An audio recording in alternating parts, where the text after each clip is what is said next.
Vous êtes-vous déjà demandé ce qui définit un véritable leader ? Est-il possible d'allier succès financier et impact sociétal positif ? Je suis Ambeline Becker et c'est à ces questions que nous répondrons ensemble dans Vérité, le podcast où l'entrepreneuriat rencontre la transformation personnelle. Chaque épisode est un pas de plus vers votre transformation intérieure.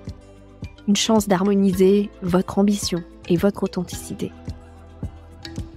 Si vous aussi, vous êtes leader, visionnaire, artisan du changement, si vous ne faites pas qu'entreprendre, vous avez conscience d'avoir emprunté un chemin où leadership rime avec conscience, transformation et intégrité. Alors Vérité est fait pour vous. Ce podcast est votre passerelle vers votre prochain niveau de leadership éclairé. Alors, êtes-vous prêts ? Bonjour Laure, bienvenue dans le podcast Vérité. Merci pour l'invitation. Je suis très heureuse de créer cette conversation avec toi. On va aborder des thématiques passionnantes. Et avant de démarrer et avant que je présente ton parcours pour nos auditeurs, est-ce que tu aimerais nous partager l'environnement dans lequel tu te situes pour qu'on puisse t'imaginer ? Alors là, je suis dans mon bureau à Lausanne. J'habite en Suisse pour l'instant. Je me suis créé un bureau avec tout ce que j'aime, avec ma fenêtre. Je suis au calme, j'espère en tout cas.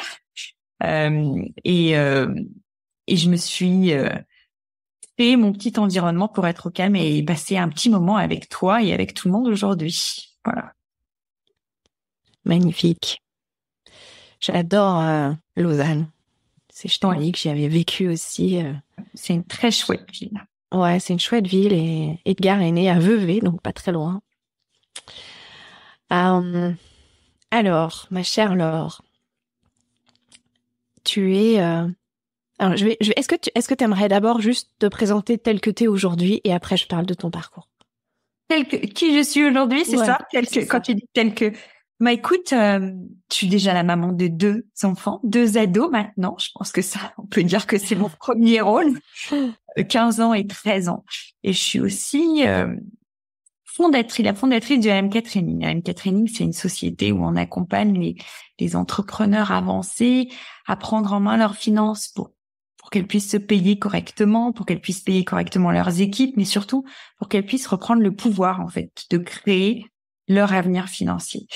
Je suis aussi prof, je suis aussi conférencière, je suis aussi docteur en sciences de la gestion, je fais la recherche. En gros, j'aime la finance, mais j'aime surtout que la finance serve à faire grandir l'entrepreneur, à faire grandir la femme entrepreneur, parce que j'ai de plus en plus de femmes. Voilà. Donc, que ça soit un outil, en fait, au service de l'humain, plutôt que quelque chose de très abstrait, très compliqué. J'essaye même d'apprendre la finance à mes enfants. Donc, tu vois, c'est vraiment mon quotidien. Mais oui, c'est important. Mais l'envie est de contribuer avec cet outil et pas juste de le garder pour moi. Et alors, si je t'ai invité aussi dans ce podcast, c'est parce que on a cette vision commune de l'entrepreneuriat comme un chemin initiatique.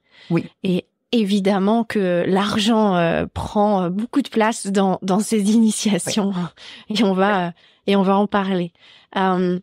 Alors pour que les auditeurs te connaissent mieux, je vais présenter un peu les grandes étapes de ton parcours pour en arriver là où tu es aujourd'hui.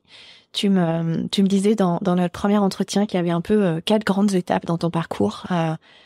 D'abord la bonne élève qui reste dans le cadre par un lycée international d'élite, ton double diplôme en université, une grande école de commerce, et puis une carrière dans la finance, les grands noms de la finance, des grandes missions prestigieuses dans des grandes boîtes comme Vivendi, Alstom, Thomson. Tu travaillais notamment chez Ernst & Young, Arthur Andersen. Tu jouais le jeu, comme tu disais, tu faisais ce qu'on attendait de toi. Une première rupture sur ce parcours, c'est quand à 26 ans, on t'annonce que tu pourrais probablement jamais avoir d'enfant parce que tu avais une endométriose de stade 4. Tu devais te faire opérer d'urgence, suivre un traitement hormonal lourd. À ce moment-là, tu décides de sortir du monde des cabinets de conseil, des grands noms de la finance, et tu te lances dans le monde académique pour un doctorat en finance.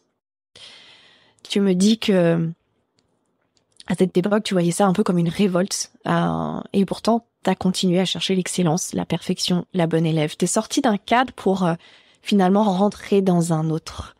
T'es sorti d'une certaine exigence de l'excellence pour une autre. Je reprends tes mots.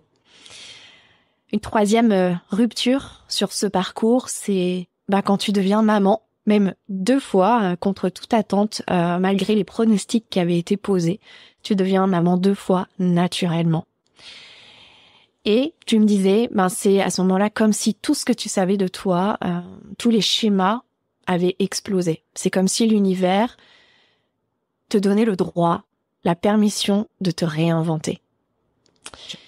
À ce moment-là, tu es à l'autre bout du monde, à Singapour, et tu commences en fait ce parcours d'affirmation. Après ta thèse, tu refuses des postes prestigieux qui te demandaient de sacrifier une partie de toi, notamment ta famille et tes valeurs. Et tu commences par prendre des postes en université, en parallèle de créer ton entreprise. Et c'est là que commence ce parcours entrepreneurial, comme tu le dis, ton chemin initiatique d'affirmation. Mais malgré ta décision de créer ton propre chemin dans la finance, avec ton entreprise, d'assumer ton ambition, mais aussi ton hypersensibilité, ton rôle de maman, d'épouse, tes valeurs, finalement, tu as répliqué les codes du monde de la finance, c'est-à-dire des clients qui n'étaient pas idéaux, attirés par ton CV, des clients avec des grands noms, une image lisse et loin finalement de ce que tu étais vraiment, et des missions qui ne te correspondaient pas vraiment. T'étais retombée dans la bonne élève en disant oui à tout. Et petit à petit, t'as compris avec qui tu voulais travailler, tu as créé ton entreprise, ton équipe, en te respectant. Et comme tu le dis, et que je partage complètement avec toi, tu penses sincèrement que c'est la clé de ton succès aujourd'hui. Et en dehors du succès entrepreneurial, c'est aussi ce qui t'a permis d'éviter le burn-out.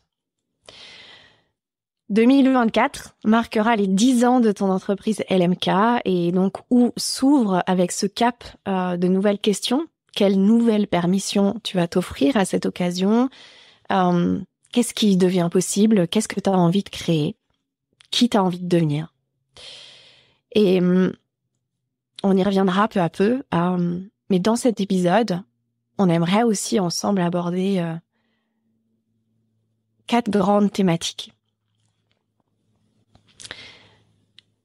Ton parcours d'autorisation intérieure, ce cap des 10 ans, c'est une nouvelle autorisation, mais qu'est-ce qui s'est passé jusqu'à présent? Pour te citer, tu me disais, je me suis offert la vulnérabilité. J'aimerais qu'on y revienne ensemble.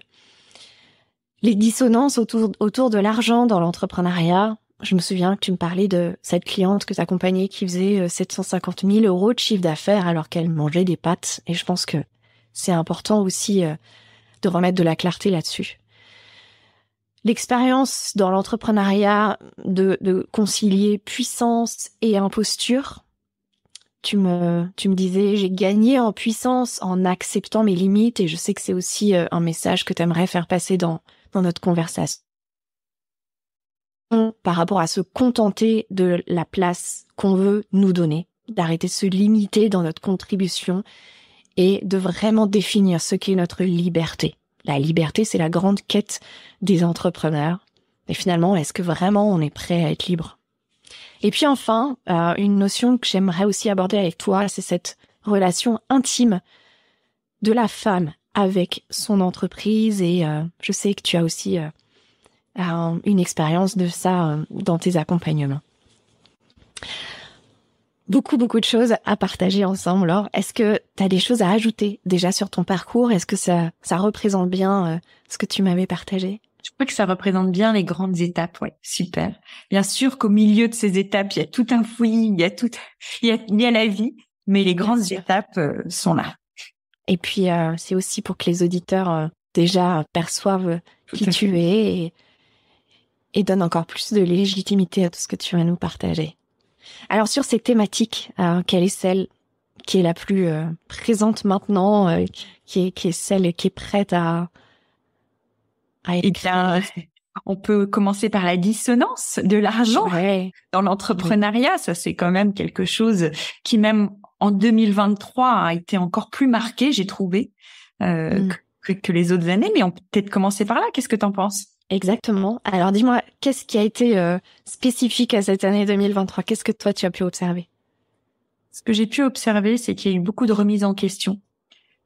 2023 a un peu fait sauter les certitudes des entrepreneurs qui pensaient qu'ils y étaient arrivés, que c'est bon, ils avaient la clé, que comme eux, ils avaient déjà réussi à atteindre soit le chiffre d'affaires, 6 chiffres, tu sais, 7 chiffres là qu'on entend qui veut absolument rien dire, mais c'est bon, ils avaient la solution. Mais l'entrepreneuriat, il n'y a jamais de certitude, hein, on n'est jamais arrivé, et donc je pense que ils ont été un peu ébranlés cette année, ces entrepreneurs, parce qu'ils se sont rendus compte qu'avoir un gros chiffre d'affaires, ça voulait pas dire qu'on pouvait se payer correctement. Ça voulait pas dire qu'on était à l'abri de tout en cas de difficulté. 2023 a marqué la difficulté de beaucoup d'entrepreneurs. Les canaux d'acquisition clients, ça marchait plus comme avant. La pub Facebook, les webinaires, les clients voulaient plus la même chose, tu vois. Et donc c'est à ce moment-là que les fondamentaux sont hyper importants. Et l'argent, c'est une base dans l'entreprise qu'on essaye de zapper en fait, qu'on essaye de zapper par la vente, par le marketing, par les paillettes. Mais l'argent, c'est bien plus complexe que ça. C'est les finances, c'est l'argent qui rentre, c'est l'argent qui sort. Qu'est-ce qui reste? Qu'est-ce qu'il faut mettre de côté, tu vois? Et je pense que quand tout va bien, quand on se sent bien, quand on se sent sur une montagne invincible, on n'y pense pas.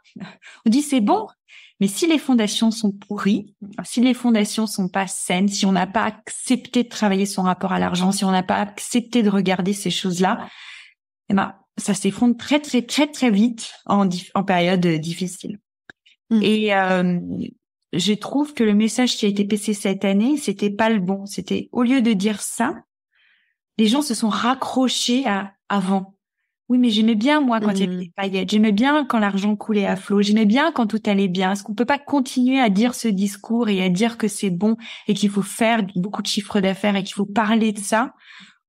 Voilà, c'est pour éviter les conversations difficiles, quoi. C'est pour éviter de remettre en question ses certitudes. Et ça, c'est quelque chose qui était un peu bizarre en 2023, j'ai trouvé. Une certaine partie de la population qui est restée ancrée sur faites le million, faites les 100 000 euros de chiffre d'affaires, allez-y, pensez à rien, pensez pas aux autres et payez-vous, quoi. Et puis une autre partie qui dit mais on est sûr que ça marche cette histoire. Voilà, donc j'ai trouvé que ça a été un peu l'apothéose, quoi, cette année. Oui, et puis c'est aussi effectivement, comme tu dis, c'est remettre en question les certitudes ou ceux qui veulent encore s'accrocher à ces certitudes. Alors qu'en fait, il y a beaucoup de choses qui s'écroulent, il y a beaucoup de choses qui s'effondrent. Et justement, on est pleinement amené à revenir à la foi, à la confiance, à l'humilité. Aussi bien sur le plan climatique que sur le plan économique. Tous les plans. Sur tous les plans. Ok. Je crois que l'humilité, c'est hyper important, comme tu le dis. C'est le bon mot. Je trouve que c'est un mot bien choisi. Si on n'est pas humble quand on est entrepreneur, c'est un petit souci quand même. Oui, et honnêtement, moi, je trouve que cette année 2023 est extraordinaire parce que elle est arrivée beaucoup plus vite que ce qu'on ne pensait, et heureusement. Moi, je pense que c'est une opportunité, hein, je le répète très souvent, c'est une opportunité pour tous ceux qui sont prêts justement à remettre en question leurs certitudes. Et à revoir leurs fondamentaux, en fait, personnels et professionnels, hein, finalement. Exactement. Et puis ça permet aussi d'arrêter de séparer les ambitions financières ou professionnelles à notre véritable nature, et revenir à une unité, en fait. Et alors, qu'est-ce que ça crée comme opportunité pour toi cette année 2023 et le cap des 10 ans pour ton entreprise? Cette année 2023, je crois qu'elle a créé l'opportunité pour moi, en tout cas pour mon entreprise, je vais peut-être commencer, que les gens comprennent un petit peu mon message que je porte depuis tellement d'années sur le fait que le chiffre d'affaires ne veut rien dire, que faire une course à l'argent, c'est pas ça qui va rapporter de la sérénité financière ni de la richesse financière d'ailleurs. C'est vraiment se poser. Donc ce message-là, il a été de plus en plus entendu en 2023 par les entrepreneurs justement qui ont eu des réalisations. Tu vois, donc ça a été pour moi une opportunité de faire passer encore mieux le message autour de l'argent dans l'entrepreneuriat. Ce n'est qu'un outil au service de ce que toi tu veux. Qu'est-ce que tu veux? Est-ce que vraiment ça résonne pour toi le million? Est-ce que ça veut dire quelque chose? Qu'est-ce que ça représente? Et qu'est-ce que ça implique comme sacrifice personnel aussi, tu vois? Ce message, je trouve qu'il a quand même eu beaucoup d'écho cette année pour les personnes un peu plus éclairées, mais il y en a plein. Donc c'est super. Pour moi, personnellement, je crois que ça m'a permis de me reposer aussi, moi, sur mes fondamentaux, tu vois. Je suis pas à l'abri de me rester accrochée à mes certitudes. Je m'en suis rendu compte cette année. Moi aussi, j'ai dû remettre en question des certitudes et me dire, mais moi, j'ai envie que ce soit plus simple. J'ai déménagé en Suisse cette année avec 2 ados.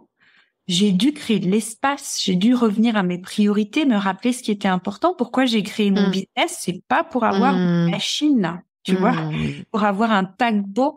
Et au final, je me suis rendu compte que malgré tout ce que je disais au quotidien, tout ce que j'essayais de faire au quotidien, bah quand même, ça avait un peu grossi, un peu trop grossi, et que ça me convenait plus complètement. Et j'ai voulu simplifier les choses, tu vois.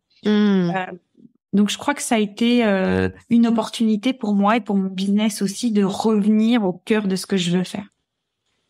Oui, et ça, c'est vrai qu'on l'entend beaucoup dans le podcast Vérité, revenir aux fondamentaux, revenir au pourquoi. Ouais. Ou plutôt se re-questionner le pourquoi. Ouais. Et simplifier et se reposer les questions. Et ça revient, en fait, c'est cyclique. Hein. Ouais. Et il faut pas l'oublier, en fait. Faut pas croire que c'est bon maintenant. Tu vois, c'est ça qui est important. Et on a le droit de changer notre pourquoi. Tu vois, ça, c'est un message que j'ai pas trop entendu sur Internet. Moi, je crois que mon pourquoi, il a changé avec les phases de ma vie, tu vois, et c'est OK. Quand j'étais toute jeune maman, j'ai pas le même pourquoi. Maintenant que je suis maman d'ado, tu vois, c'est OK, en fait. Quand je te dis pourquoi, c'est plutôt mes priorités. J'ai le droit de changer mes priorités, j'ai le droit de changer mon parcours. Je pense que c'est important de se donner ce droit-là, tu vois. Tout à fait. Tout à fait. Alors, le pourquoi, tu sais, c'est un sujet qui me fascine, c'est une de mes expertises. Et en fait, le pourquoi, dans ma perception, c'est le fil rouge de notre parcours. Donc, en fait, il a toujours été là.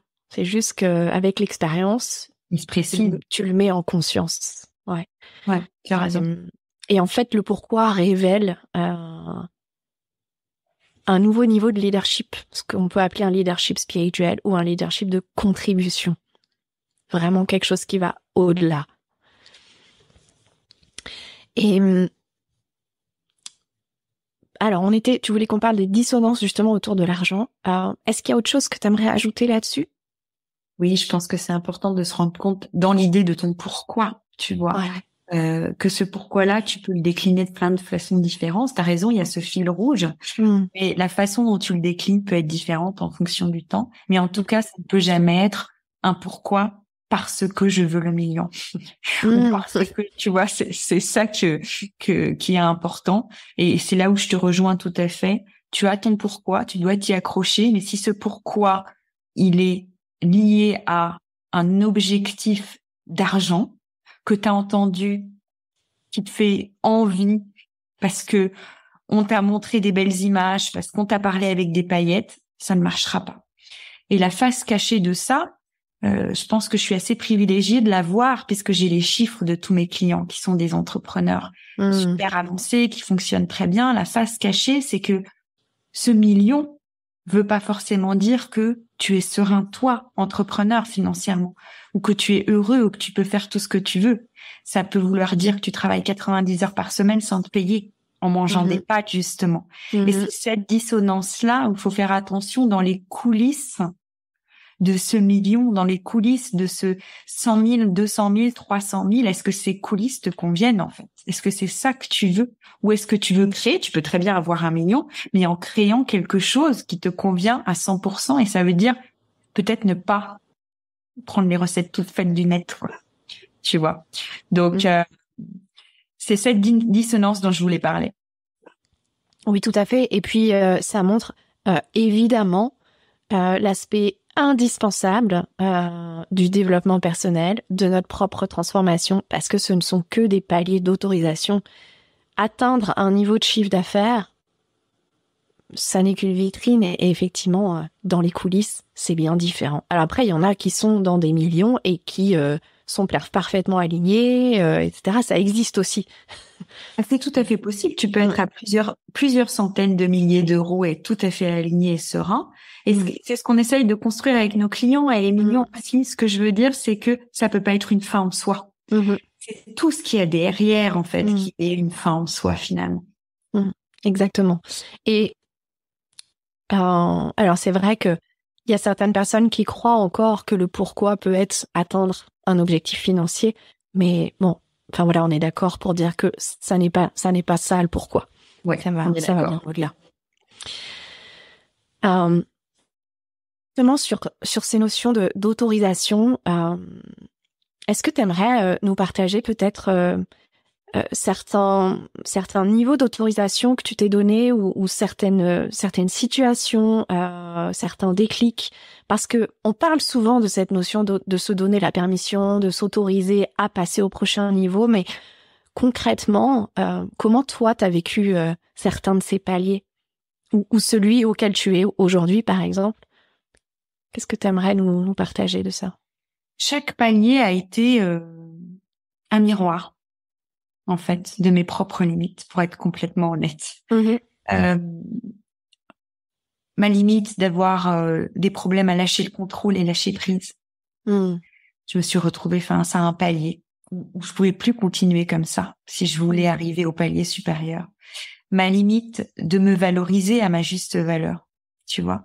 Tous ces paliers-là, je crois que ça a été d'ailleurs ma première limite, ça a été ma capacité à sortir du syndrome de l'imposteur et accepter que ce que j'apporte, ça a de la valeur, et que du coup, cette valeur nécessite un prix conforme à cette valeur.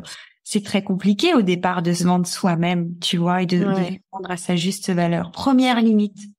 Je dis, c'est pas possible, tu fais de la finance, tu as une relation saine avec l'argent, tu n'arrives pas à te faire payer à ta juste valeur, tu vois.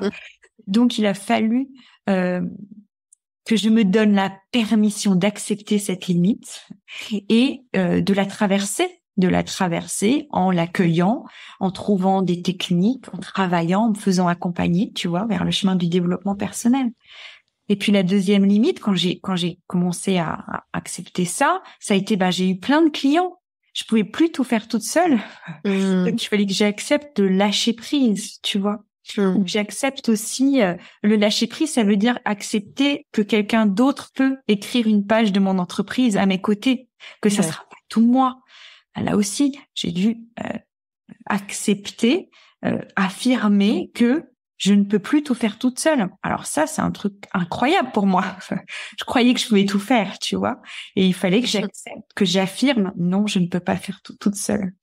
Et puis effectivement faire la place à l'autre dans l'entreprise. C'est pas facile, tu vois. C'est pas, et donc c'est aussi se détacher de son entreprise. Ça a été une autre difficulté pour moi.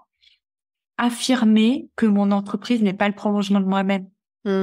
Sur le papier, je le dis à tout le monde, à tous mes clients. Mais quand c'est ton entreprise, quand c'est ton bébé, c'est plus compliqué.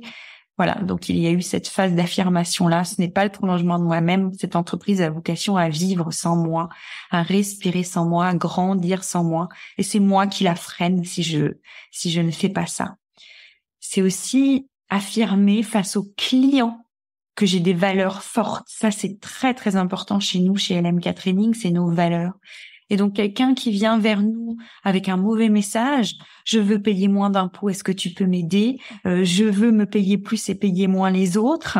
Je veux donner moins aux clients. Enfin, ça, c'est les messages un peu caricaturels, mais en fait, ils sont là. C'est dire un non. c'est pas pour nous, la finance, ce n'est pas ça. Pour nous, la finance, c'est que ça doit servir à l'ensemble de la société, à l'entrepreneur, à l'équipe, aux clients et même à la société en général. Tu es censé contribuer. La finance, ça a des fortes valeurs de contribution si c'est bien utilisé. Donc, c'est accepter de dire non, je ne veux pas travailler avec toi. Tu es un super entrepreneur, tu es très connu, ou tu es une super entrepreneur, tu es très connu. C'est génial, mais malheureusement, tu ne rentres pas dans les critères de la communauté LM Catherine, tu vois. Et c'est donc déjà, affirmer et déjà savoir dire non. Savoir dire non. Ça fait partie des autorisations. Voilà. Oui, c'est exactement. Mais tu sais, c'est un vrai chemin. C'est pas, là, je te dis ça comme ça, mais c'est pas comme si j'allais faire du jour au lendemain, en fait. C'est là, se rendre compte quelles sont nos valeurs profondes, celles avec lesquelles on ne peut pas compromettre. Tu vois, il n'y a pas de compromis possible.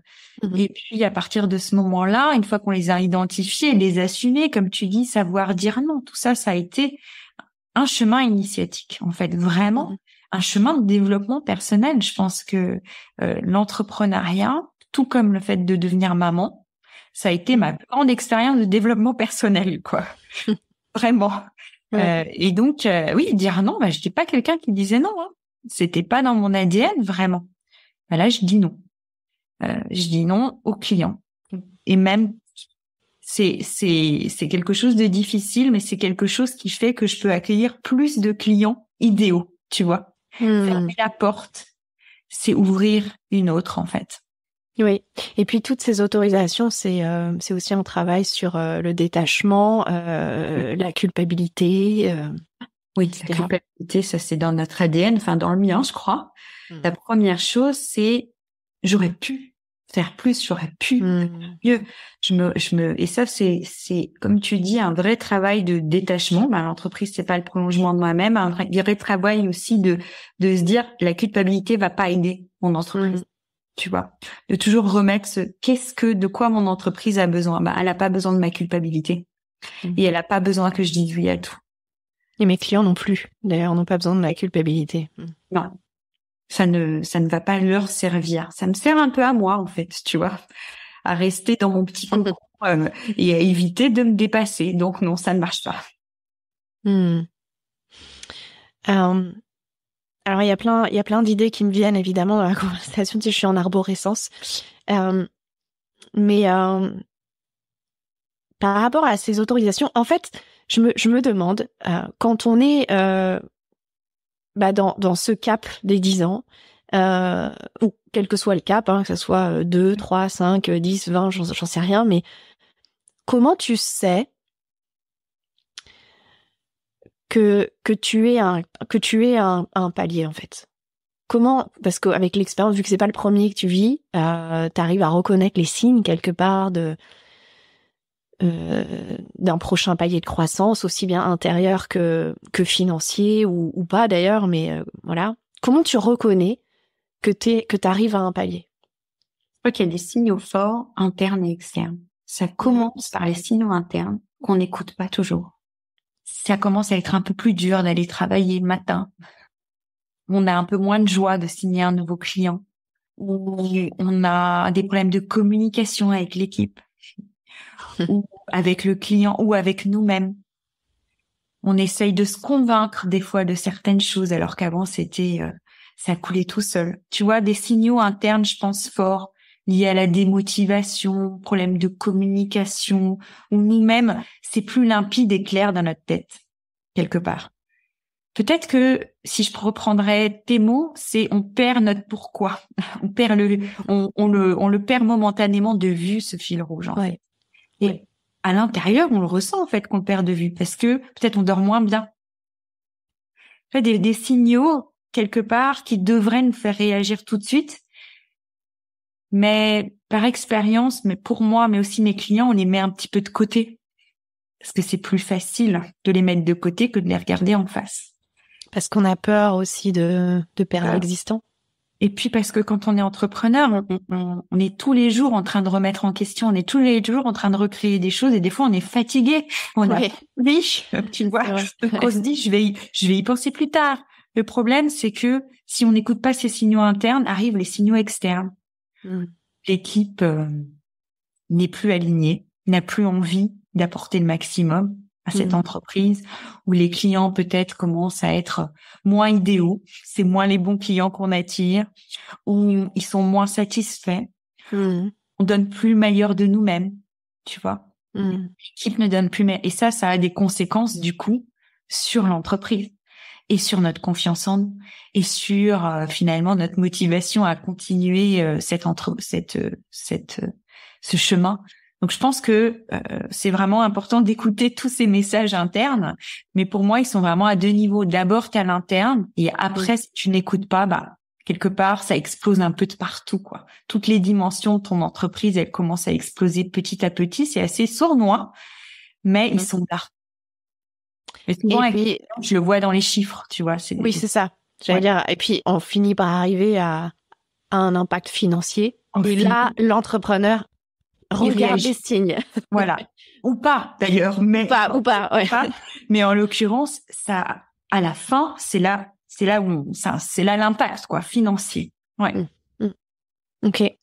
Et donc là, toi, dans le process, sans partager ce que tu n'as pas envie de partager, hein, mais dans le process, donc t'as décelé les signes intérieurs, t'as eu les signaux intérieurs. Oui. Et est-ce que t'as immédiatement réagi ou est-ce que t'as quand même attendu un petit peu pour être sûr que c'était un palier? J'ai attendu un petit peu, bien sûr. J'aimerais toujours apprendre de mes erreurs et faire beaucoup mieux la fois d'après, mais oui, j'ai attendu un petit peu. J'ai sûrement attendu moins que le palier d'avant et moins que le palier d'avant, tu vois, parce qu'on évolue, mais bien entendu qu'on n'est pas parfait et que ce serait trop beau et que peut-être que j'ai attendu trop longtemps, mais j'ai réagi. Et tu vois, c'est ça où j'essaye de pas tomber dans la culpabilité et de me dire j'ai réagi, j'ai recentré et je retrouve énormément de passion à faire ce que je fais, tu vois, et c'est ça qui est le plus important. Et je revois mon pourquoi, qui est de contribution, comme tu dis. Tu vois, donc bien sûr que j'ai laissé un peu traîner. Peut-être parce que j'étais prise par plein d'autres trucs, peut-être parce que je n'avais pas l'énergie, parce que j'avais aussi, tu vois, j'ai déménagé aussi un peu tout en même temps. Peu importe le pourquoi. C'est souvent tout en même temps, d'ailleurs. Et souvent tout en même temps. Et il faut faire le tri, tu vois. Mais le tout, c'est de réagir, en fait. Même les entrepreneurs qui viennent me voir, qui me disent, mince, ça a un impact financier, j'ai réagi trop tard. Je dis, non, le tout, c'est de réagir, c'est de le voir, parce qu'à partir du moment où tu en as conscience, que tu as été désaxé, tu vois, ou que tu es à un nouveau stade, eh ben, tu peux passer au stade supérieur. Si tu n'en as pas conscience, tu restes coincé, tu restes à la porte, et j'ai des entrepreneurs qui restent à la porte des années. Et ça, c'est fatigant, et ça, c'est épuisant. Et alors, quand tu dis, même si j'ai mis un peu de temps, j'ai réagi, comment toi, tu réagis? Comment moi, je réagis concrètement, ouais. Je suis déjà dans la réflexion. Je suis quelqu'un de plutôt cérébral, forcément. Donc, je commence à être dans la réflexion. Je suis pas quelqu'un qui va prendre directement des décisions. J'ai besoin de me connecter à mon intuition. J'ai besoin de regarder les choses en prenant du recul. Donc, prendre du recul, pour moi, ça veut dire prendre un temps d'espace, un temps, tu vois, je me bloque un temps où je ne travaille pas, entre guillemets. Donc, je ne suis pas prise par le quotidien qui pourrait me polluer dans mes ressentis. Donc ça, c'est une façon pour moi de prendre du recul. C'est aussi demander à des personnes qui me connaissent très, très bien comment elles me perçoivent aujourd'hui, tu vois. Donc, tu veux dire des proches ou des clients qui ont travaillé plusieurs fois avec toi ou ton équipe? Des proches, mais aussi des partenaires business. Pas forcément des clients, des gens qui... je pense à des entrepreneurs qui ont créé leur boîte en même temps que moi. On se connaît au début, on se suit, on sait... business friends.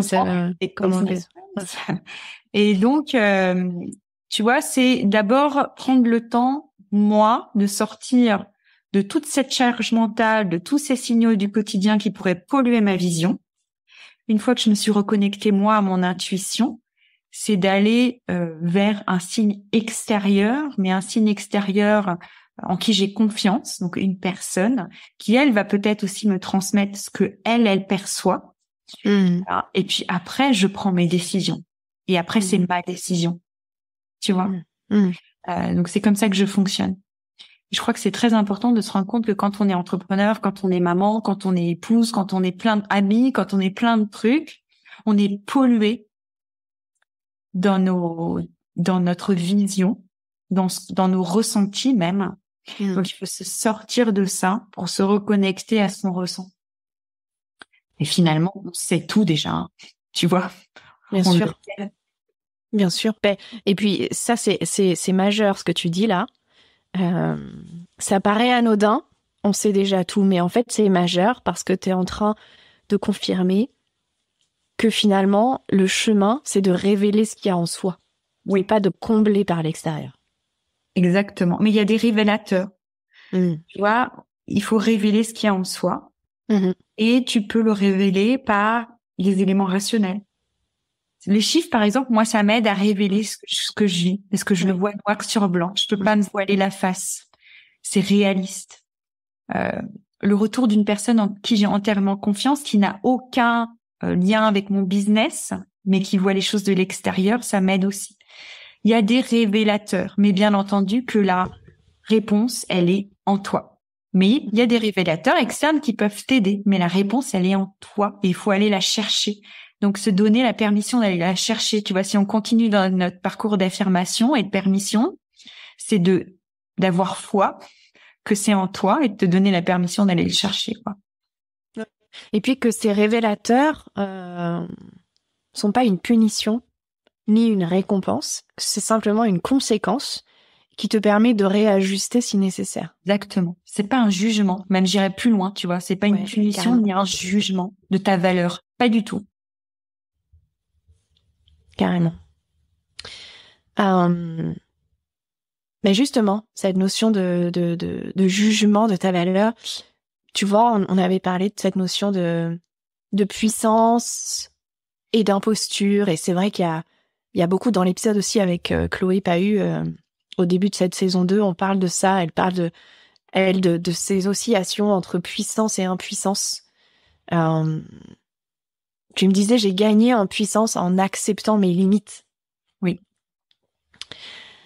Ça rejoint un petit peu ce qu'on est en train de dire, et finalement, on était aussi d'accord pour dire que la différence entre une chef d'entreprise peut-être à 50 000 euros de chiffre d'affaires et celle qui a atteint le million, c'est que celle qui a atteint le million, elle s'est donné elle-même la permission, elle prend sa place, elle définit sa propre liberté, sa façon de contribuer, ce qu'on attend d'elle finalement. Ouais, je pense que elle prend sa place et elle a l'humilité de voir ses limites. Tu vois, c'est important pour moi de rajouter ça. Parce que dans la notion de prendre sa place, il y a cette notion de puissance et c'est super. Mais moi, tu m'aurais dit ça au début, je me serais dit, mais je sais pas si je veux prendre ma place. Tu vois, il y a une espèce de puissance qui peut te déstabiliser.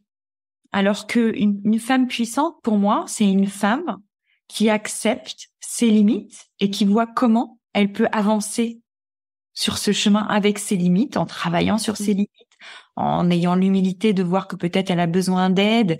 Tu vois, prendre sa place, ça veut pas dire y aller sans avoir aucune aspérité, quoi. On n'est pas lisse, personne n'est lisse, personne n'est parfait, personne sait tout sur tout, personne.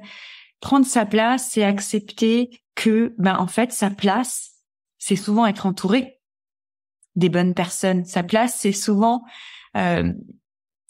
accepter que il y a des choses qui doivent nous donner des signaux d'alerte et les écouter, tu vois.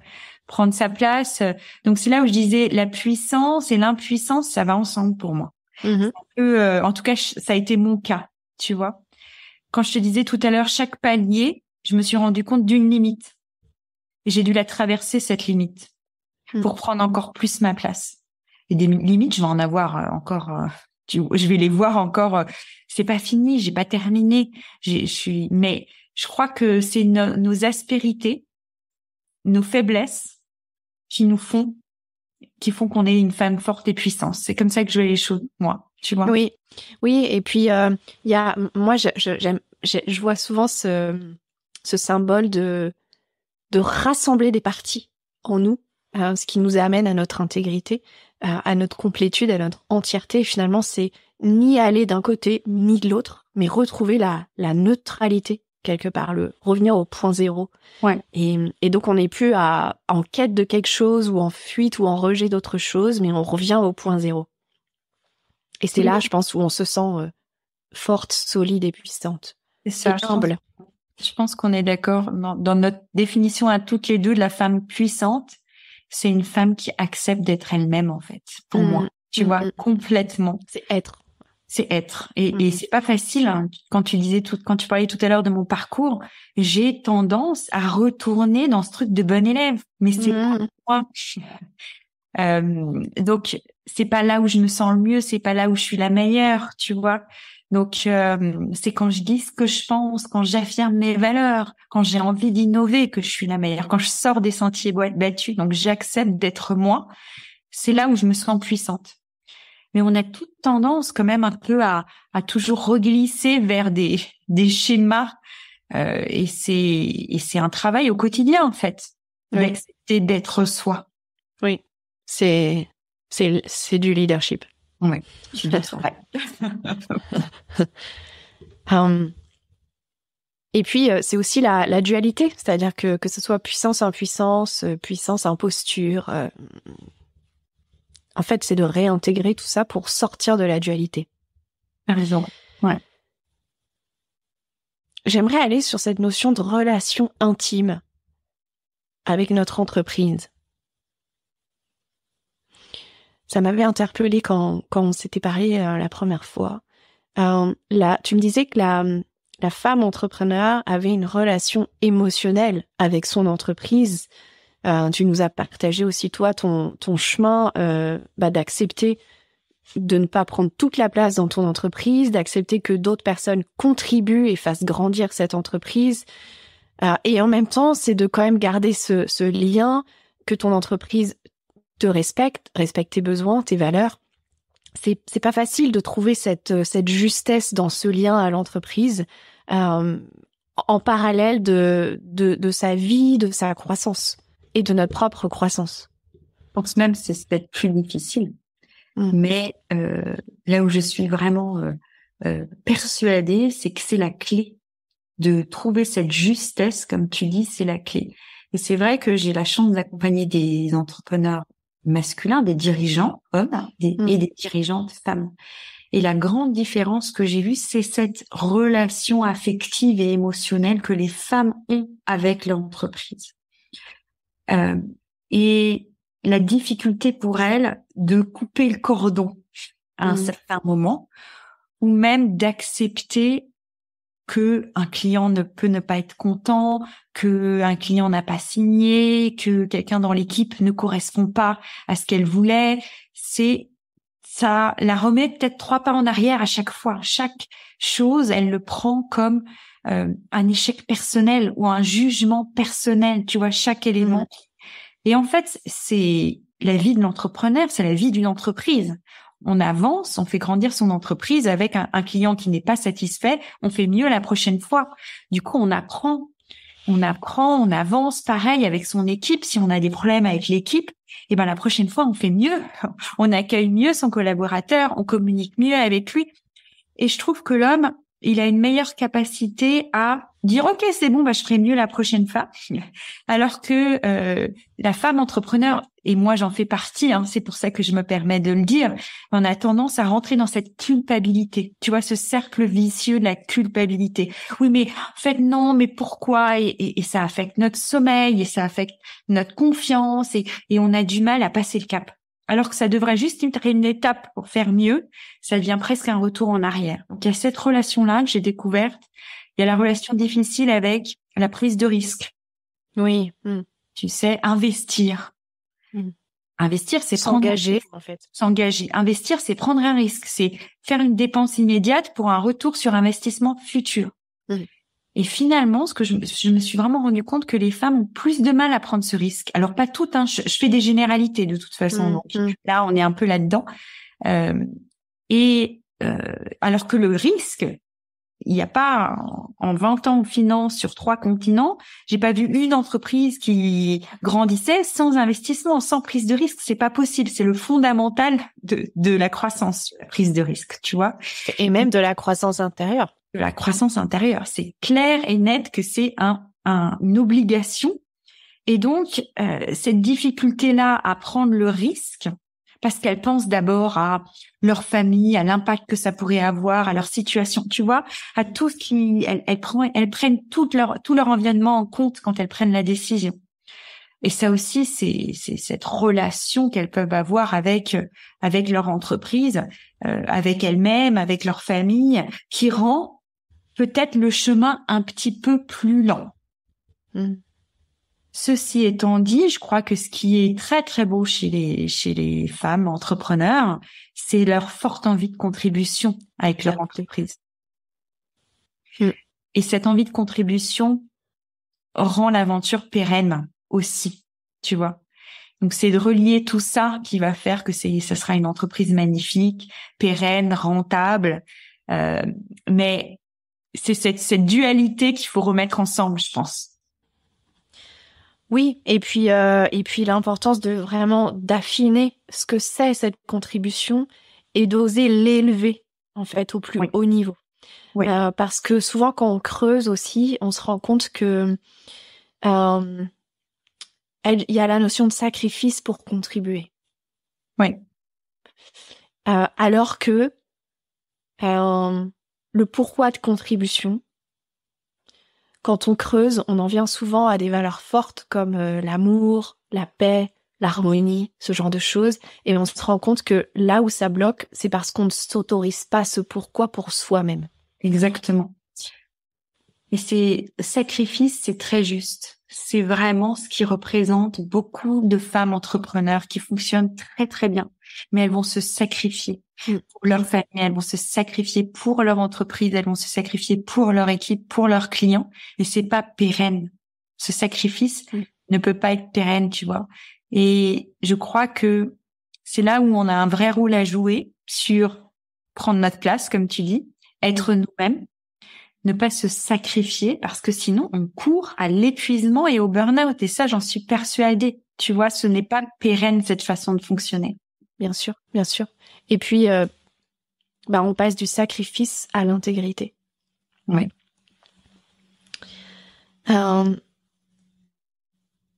Ce que je remarque aussi beaucoup,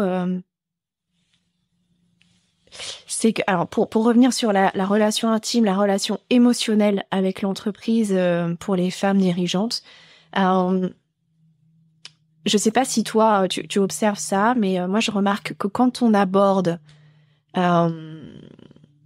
l'entreprise sous sa forme énergétique et qu'on fait comme un nettoyage énergétique et émotionnel de l'entreprise, donc là je vais plutôt sur l'irrationnel, ok, ça permet à la femme entrepreneur de prendre beaucoup plus de recul et de comprendre qu'il y a plein de choses qu'elle porte mais qui ne lui appartiennent pas. Et donc ça lui permet, tu vois, de déculpabiliser et de déposer. Voilà, ça, il y a comme un apaisement en fait et une ouverture du coup qui se crée. Oui, j'entends complètement ce que tu dis. Alors, je pense qu'on n'utilise pas les mêmes outils, mais on a complètement la même démarche. Oui. C'est que souvent, quand je présente les chiffres à mes clientes, on sort de l'émotionnel avec les chiffres. Il n'y a pas d'émotion, puisque ce n'est que des chiffres, puisqu'ils nous disent, ils nous transmettent juste la réalité de ce qui s'est passé, tu vois. Eh bien, elles arrivent à sortir du coup la culpabilité, elles arrivent à sortir l'émotion en regardant les choses de manière complètement rationnelle.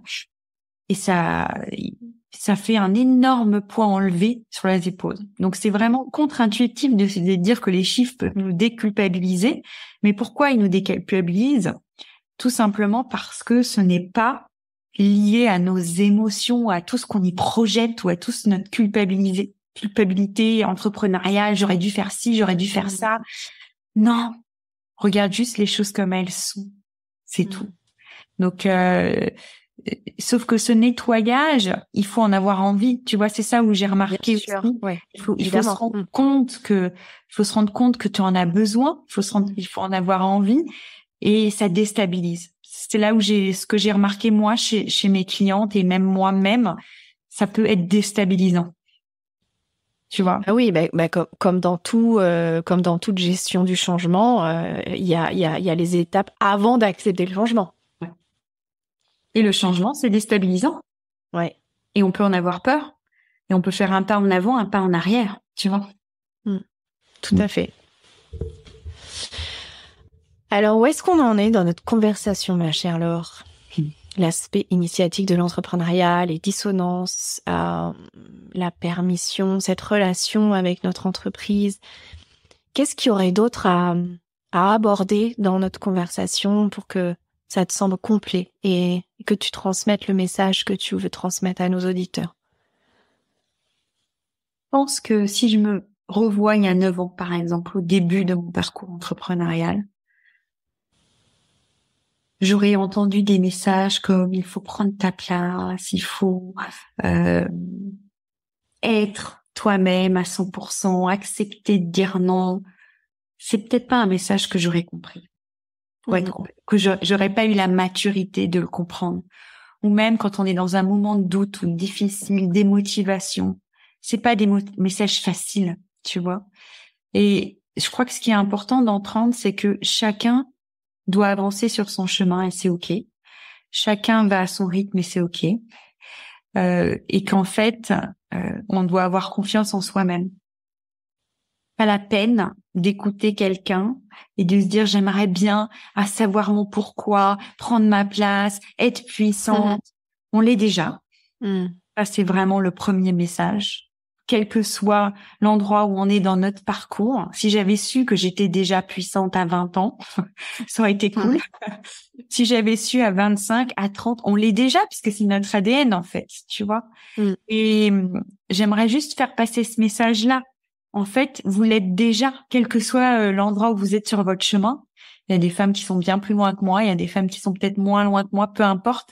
Mais elles sont au bon endroit, c'est le chemin. Il faut avancer. Et on l'est déjà puissante à n'importe quel âge, à n'importe quelle situation. Comme je te partageais, moi j'ai déjà été mère au foyer. Quand dans ma tête, je restais avec les enfants et c'est OK. J'étais juste étudiante et c'est OK. Et en fait, je me rends compte aujourd'hui, j'étais déjà puissante. C'est OK, tu vois. Et j'ai vraiment envie que ces discussions, ça soit pas des discussions de culpabilisation, des discussions de je pourrais faire mieux, je pourrais faire différemment, je pourrais faire... Non, c'est OK. Ouais. Tout ce chemin que j'ai pris, qui me paraissait long quand j'y étais dessus, ou quand j'y suis encore, des fois ça me paraît long. Tu vois pourquoi j'ai pris tellement de temps à faire cette thèse, pourquoi j'ai pris tellement de temps à bosser dans les grands noms de la finance, pourquoi j'ai pris tellement de temps des fois à passer des caps avec mon entreprise. En fait, c'était des étapes nécessaires qui m'ont permis de prendre le temps de grandir, quoi. J'ai pas fini. Je sais pas si je suis claire, mais tout à fait. Oui, un message d'amour en l'occurrence, mais et c'est exactement là où j'allais. C'est exactement là où j'allais. Ce message d'amour qui finalement, ce chemin d'entrepreneuriat nous force à revenir à l'amour de soi, au respect de soi, parce qu'on se rend compte que ce soit l'argent, que ce soit nos clients, que ce soit notre entreprise, tout est le reflet de la façon qu'on a de se comporter avec soi-même. Oui. Et puis il y a quelque chose aussi d'important, c'est apprendre à, comme tu l'as dit plusieurs fois, accepter nos limites et tu vois, voir l'infini des possibles au milieu de ses limites, au milieu de ses contraintes. Ouais. Et cette année 2023, pour revenir un peu au début aussi, on s'est rendu compte qu'il y avait beaucoup d'illusions qui avaient été exprimées autour de la croissance, autour du million, autour du business, autour même de la spiritualité dans le business. Oui, c'est vrai. Et de revenir à Moi, j'ai complètement oublié ce que je voulais dire. Et de revenir à... non, j'ai oublié ce que je voulais dire. Tant pis. À accepter ses propres limites. Ouais, accepter ses propres limites. Tu vois que finalement, il y a une infinie des possibilités, il y a dans des contraintes. Oui. En fait, c'est là quelles sont les possibilités, c'est dans les contraintes. C'est comme ça que je vois les choses, moi. Parce qu'en fait, si tu veux, quand tu partageais mon parcours, si j'avais pas eu ces ruptures de vie, ces contraintes, j'en serais peut-être pas là où j'en suis aujourd'hui. Chaque difficulté m'a fait avancer. Quand c'est facile, en fait, j'avance pas.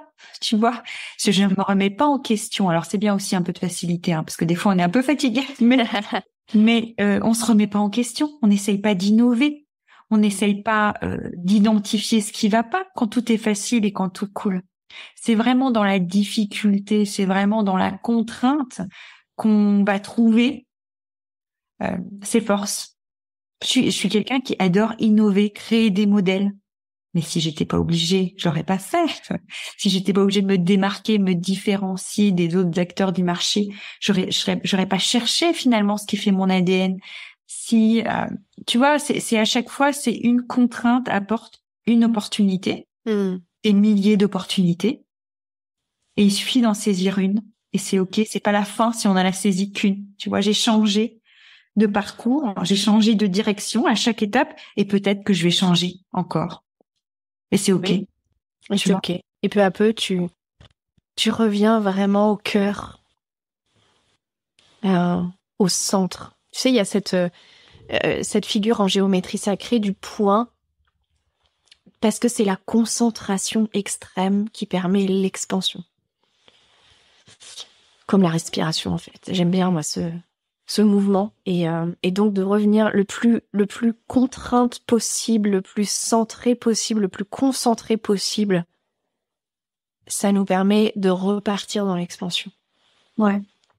Et c'est vraiment ça, tu vois, je pense. On peut tout avoir. Mais oui, c'est ce que tu disais. Une femme peut tout avoir, ouais. Mais est-ce qu'elle peut tout avoir en même temps? Je sais pas.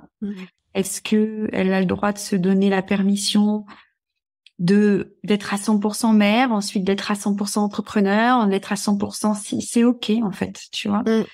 Parce que chaque étape l'amène à ton point là, ton centre. En tout cas, c'est comme ça que je ressens. C'est un puzzle. Et des fois, on est perdu, on se dit mais pourquoi j'ai fait ce détour? Pourquoi j'ai fait ça? On s'en veut, donc on a tendance à retourner dans la culpabilité. J'aurais pas dû faire ce choix. Et là, je suis devenue très, j'accepte que mon chemin, il est pas droit. Et il est pas, donc j'arriverai peut-être moins vite à ma destination, mais j'arriverai à la bonne. Oui, et puis je pense que t'as aussi t'es passé justement de tout avoir à tout être. Ouais. Et ça, pour moi, il y a qu'un chemin possible, c'est l'amour. Ouais. Tu reviens à l'amour toujours. Et l'amour de soi. L'amour de soi, ouais. Et puis aussi de voir que c'est non négociable, que de toute façon c'est une certitude que l'amour est là. Parfois il faut le retrouver, mais l'amour est toujours là. Et c'est difficile, hein. C'est difficile. C'est le plus difficile. C'est difficile. Je regarde mes notes, voir si. Je crois que c'est important que toutes les personnes qui nous écoutent, hommes et femmes, se rendent compte que c'est difficile en fait pour tout le monde. Tu vois, il y a aussi ce quand on parlait de la dissonance avec l'argent dans l'entrepreneuriat, il y a aussi la dissonance avec la spiritualité dans l'entrepreneuriat, le développement personnel. Je trouve que les messages qui sont donnés sur Internet, c'est moi, je suis passée, maintenant ça y est, je suis leader, maintenant c'est bon, j'ai l'amour de moi. Genre, on passe d'un point à l'autre en claquant des doigts. Je crois que c'est important quand même de dire à tout le monde que non, hein. C'est pas du tout en claquant des doigts. Et puis en plus, nos certitudes sont remises en cause régulièrement. Et on doit retravailler dessus. Donc le développement personnel est devenu tellement démocratique et banalisé que presque ça en devient facile. Mais c'est un vrai travail. Et puis, cet effondrement, cet écroulement des certitudes est fondamental aussi parce que ça permet de réajuster l'ego. Ouais. Dès qu'on atteint un certain palier par des critères extérieurs, par des révélateurs extérieurs, comme on disait tout à l'heure, c'est tout de suite important aussi d'apprendre à s'en détacher. Parce que le jour où ces révélateurs n'existent plus, on continue d'être. Et ils vont plus exister un jour, tu vois. Et ils vont forcément plus exister un jour. On en a eu dans le podcast des personnes qui ont témoigné de cette perte de sens, cette perte d'identité après un succès entrepreneurial, après une réussite financière. Il y a toujours un prochain down. Genre un prochain down. Et même après une carrière incroyable. Une carrière, bien sûr. Il y a toujours un... Et l'accueillir, c'est pas facile. Et donc, je trouve que vraiment le fil rouge aussi de cette conversation, c'est que tout est à propos de ce qui est là en soi, de ce qui a toujours été là en soi, et ce chemin d'éveil de conscience pour révéler toutes ces parties de soi. Ouais.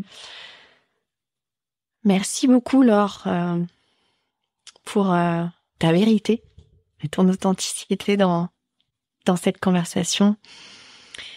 Quelques questions pour terminer. Qui tu aimerais entendre dans le podcast? J'aimerais entendre dans le podcast Emmanuelle Turquet, qui est une de mes clientes, qui est elle aussi une femme entrepreneur généreuse, authentique, qui reste sur son fil rouge et qui, comme nous toutes,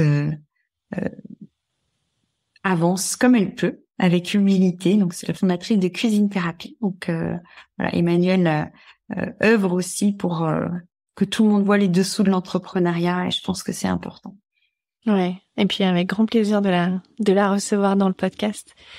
Et puis, quelles sont, toi, donc tu nous en as déjà partagé un peu, mais quelles sont, toi, tes priorités pour les mois à venir, qu'on puisse les soutenir?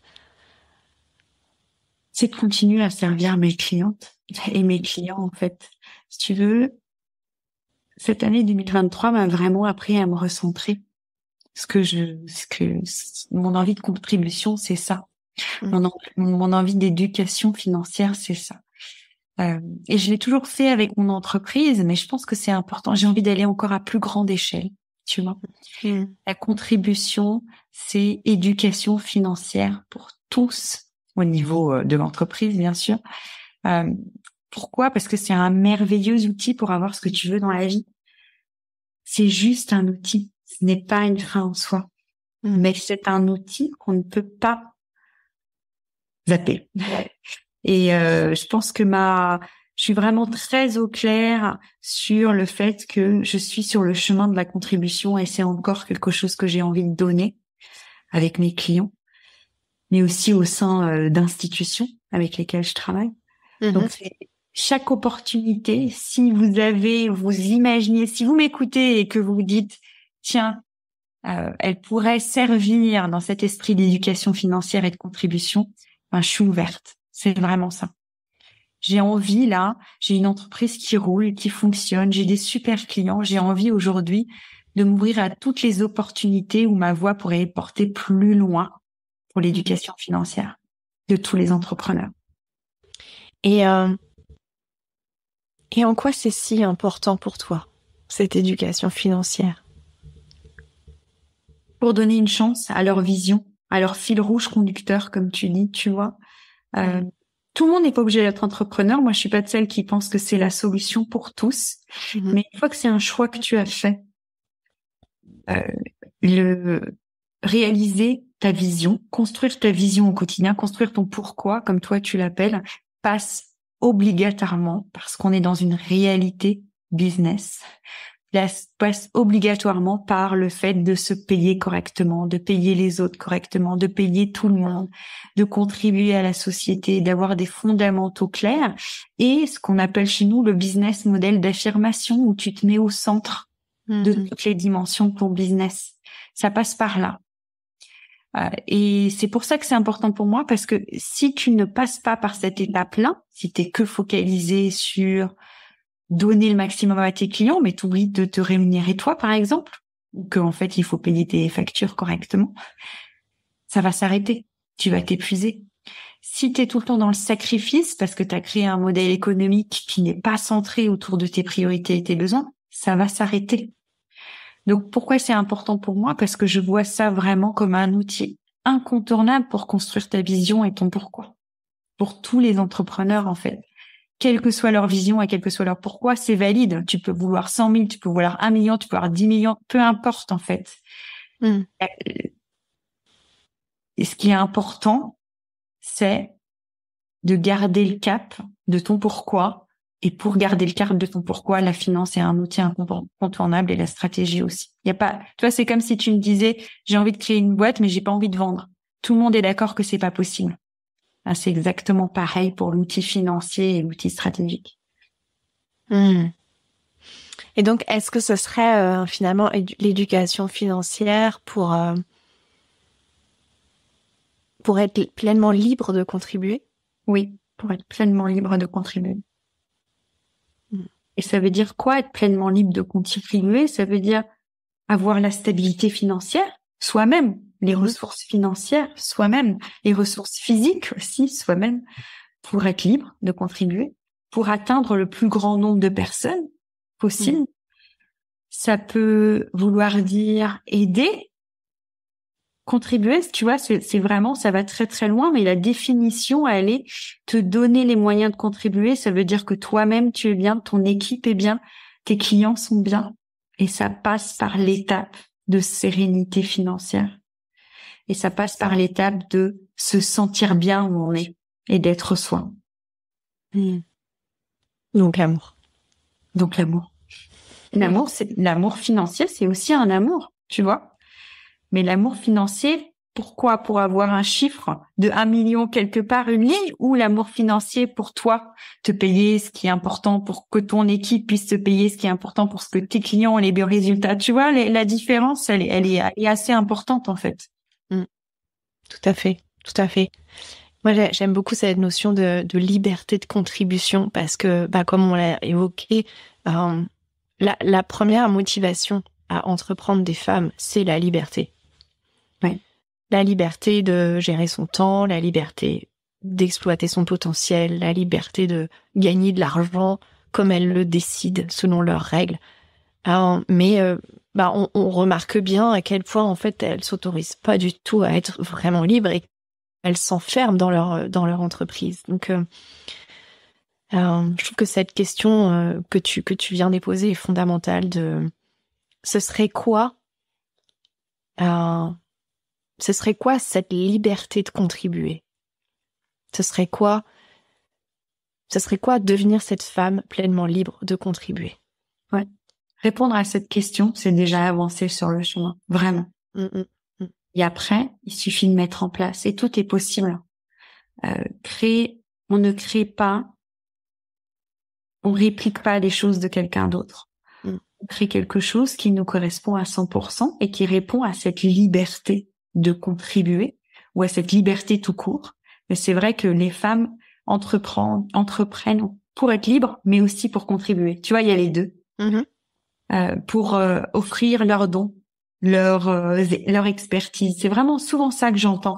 Mais j'adore ce que je fais, j'ai envie, c'est super. Est-ce que ça t'apporte à toi aussi? Oui. Une fois que tu réponds à cette question, et qu'est-ce que tu veux que ça t'apporte à toi? Une fois que tu réponds à cette question, je pense que tu as déjà fait beaucoup de réponses.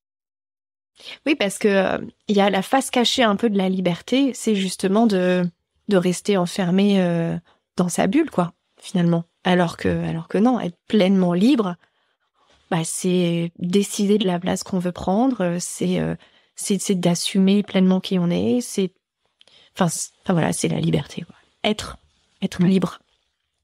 Il y a aussi la difficulté de presque recréer des choses qu'on connaît, mais qui ne correspondent pas, tu vois. C'est ça aussi, c'est important. Être libre, c'est être tout à fait soi et ne pas se laisser emporter par des modèles Pas se laisser emporter par nos anciens schémas, parce que c'est tellement plus facile, quoi. T'es là? C'est tellement plus facile de se laisser emporter par ce qu'on connaît au lieu d'aller vers ce qu'on veut vraiment. Ben oui. Mais la liberté, c'est finalement qu'est-ce que je veux? Qu'est-ce que c'est pour moi être libre? Et c'est moi, je trouve que c'est ce qu'il y a de plus fascinant sur le chemin de la vie et sur le chemin de l'entrepreneuriat, c'est d'avoir la liberté de pouvoir se poser ces questions-là. Ouais. Et la force. Ouais. Merci beaucoup, Laure. Merci pour cette richesse que tu apportes dans le podcast. Merci à toi. Et pour terminer, j'aimerais savoir avec quoi toi tu repars de cette conversation. J'avais beaucoup de gratitude sur ce que toi tu ressens de ta perspective, tu vois. Je pense que ce que j'ai dit tout à l'heure, c'est vrai. On a les mêmes visions avec des outils et des backgrounds totalement différents. Et c'est OK, en fait. Et les deux sont importants pour les entrepreneurs. L'aspect spirituel, leadership, développement est hyper important. L'aspect très concret business est important aussi. Les deux font que je pense qu'on a toutes les deux envie d'amener les entrepreneurs au même endroit, quoi, vers leur liberté, vers leur définition de la liberté, vers s'aimer soi-même. Et on essaye aussi au quotidien, toutes les deux, je pense, si on est complètement honnête, d'aller vers ce chemin-là, de montrer la voie. On a des limites, on fait ce qu'on peut, on trébuche, mais donc j'ai beaucoup de gratitude de me rendre compte que on peut, avec des apports, des visions, des façons d'aborder les choses totalement différentes, avoir le même objectif. Et je suis pleine de gratitude pour ça. Merci. Et pour moi, le chemin de l'entrepreneuriat, c'est vraiment la meilleure façon de réunir le spirituel et le matériel. Ouais. Et c'est peut-être là vraiment l'initiation la plus profonde. En tout cas, c'est une clé, je pense, pour l'entrepreneur. Merci Laure. Merci. Dans la description de cet épisode, on peut évidemment retrouver toutes les façons de prendre contact avec toi. Et puis on mettra aussi évidemment le site de l'entreprise. J'espère qu'on aura plein d'autres opportunités de continuer ces conversations ensemble. Merci beaucoup, Ambline. Merci à tous. À bientôt. Merci d'avoir écouté cet épisode.